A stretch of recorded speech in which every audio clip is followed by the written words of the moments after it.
Killer Queen Black is a real-time strategy platforming games with teams of 4 fighting against each other, each with their respective queen, along with 3 workers, all that have unique gameplay mechanics across 3 objectives to win each round. The game is based on a 5-on-5 Killer Queen game that was an indie game back in 2013 and is a sensation across selective bars across the United States.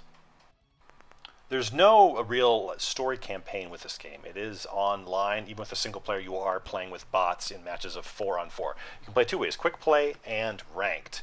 With ranked, you're always matched with other people. With quick play, you're matched up with bots. You have a preference of going with a worker or a queen before getting into a match, and that tells you how long it takes with each match before you get in. So what is this game? At a glance, it looks like Joust or some pre-3D graphics type of game, just with more players. But there's actually a lot going on, and not even just the difference with the queen and the workers, but things within the objectives and control of the map. Looking at it right now, I'm playing a worker, which I have those 3 objectives. One being to take the snail all the way over to one side. Another economic, the berries around the map, I'm able to put them in the holes on my side or pick an attack unit, provided the gates, 3 to 4 of them all around the map, are controlled by my queen.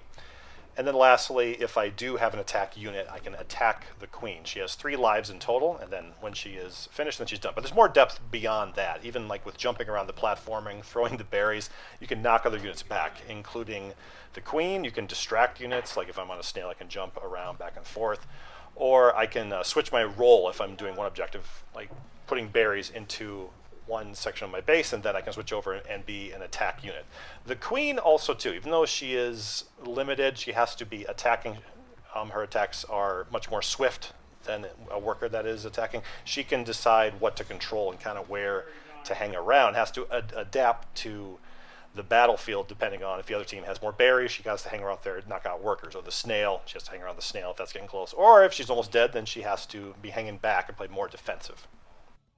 Like with other online multiplayer games, you have a post-carnage kind of report where it tells like your snail speed, how many kills you had, how many times that you died. Then you have preferences. If you want to stay with your group, you can decide to go with the worker, the queen, or kind of stick in the middle, which is what I'm doing. Online, though, this has worked well. There is some lag. Sometimes you'll attack and then there'll be a little bit of a lag, but it doesn't break the game whatsoever in my experience.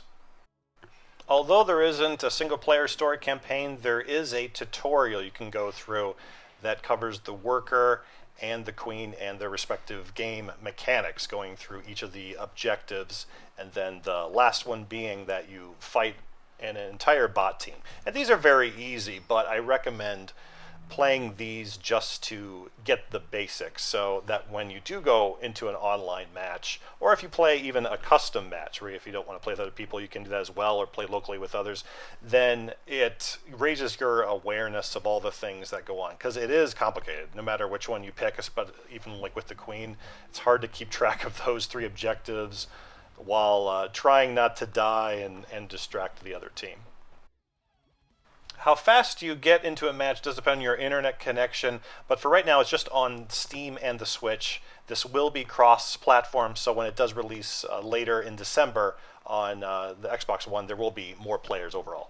Non-ranked matches are pretty quick, but if you're playing ranked, then it has to be all human players, no bots. You'll see a little robot face on the top showing you there is a bot on your team, and it has to be one of the workers that's a bot. It can't be a queen. It will wait. But fortunately, there's a join match in progress function with this, so even if you start with bots, you will get human players sticking there if it's not ranked. For ranked matches, points are added if you win. These matches take longer than the quick play, since every player has to be a human player. So you're looking at about twice as long to get into and then for a match to start. Definitely recommend getting the game. Just know what you're getting into. Treat it as an online multiplayer only game, and that way it works well with the quick play if you're looking to play more casually, and then later on playing more seriously with the ranked play.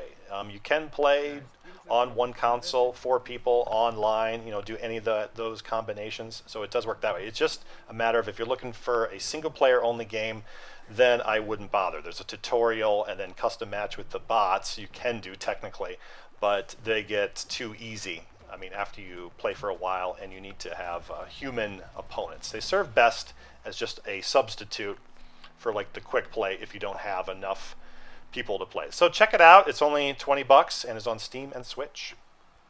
If you like this video, please give a like, subscribe if you really liked it. If you're looking to rent it, check out the links below to try it out, and I will see you next time.